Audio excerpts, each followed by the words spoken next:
وطن آواز دیتا ہے وطن کی شان بن جاؤ، وطن آواز دیتا ہے وطن کی شان بن جاؤ، اٹھو اٹھ کر نئی تاریخ کا عنوان بن جاؤ۔ چمن اپنا ہے یہ اپنے چمن کے باغ باہم ہے، چمن اپنا ہے یہ اپنے چمن کے باغ باہم ہے، لہو دے کر اسے سینچا ہے اس کے پاس راہم ہے۔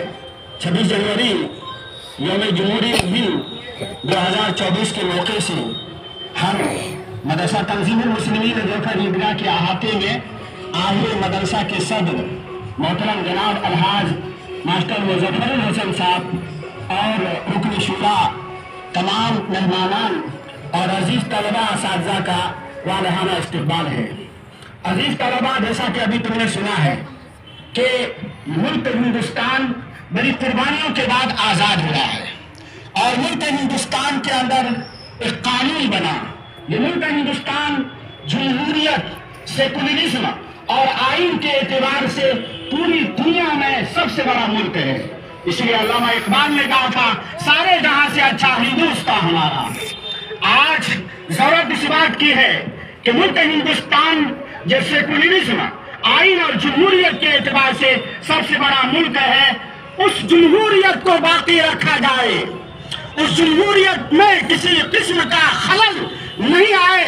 آج ہم مدرسہ تنظیم المسلمین رجوکھر عیدگاہ ضلع ارریہ سے حکومت ہند، وزیر داخلہ اور صدر جمہوریہ ہند اور وزیر اعظم کو یہ پیغام دینا چاہتے ہیں کہ جہاں ملک ہندوستان کی آزادی میں جہاں پر برادران وطن کا خون بہا ہے، وہیں پر اس سے کہیں زیادہ مسلمانوں کا خون بہا ہے۔ بڑی قربانیوں کے بعد یہ ملک ہندوستان آزاد ہوا ہے۔ اس کی زمین کو اگر نچوڑا جائے تو ہر جگہ مسلمانوں کا خون نظر آئے گا اور نکلے گا۔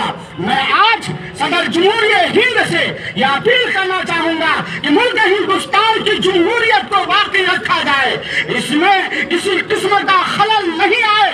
ہم طلبہ بھی عہد کرتے ہیں ہاتھ اٹھا کر کے کہ ہم جیتے جی ملک ہندوستان کی جمہوریت کو پر عمل کریں گے انشاءاللہ۔ بولیے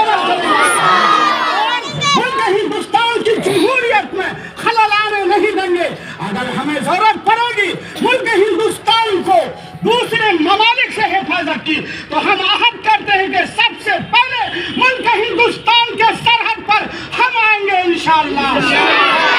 کل بھی ملک ہندوستان کو آزاد کیا تھا اور آج بھی اس کی جمہوریت کو باقی رکھنے کے لیے عہد کرتے ہیں۔ انہی چند کلمات کے ساتھ وقت ہو چکا ہے۔ ماشاءاللہ یہ تھے ہمارے مدرسے کے معظم صاحب رضوان باری صاحب، جنہوں نے بہت ہی قیمتی بات سے نواز رکھا۔ جلدی کا وقت ہو گیا ہے۔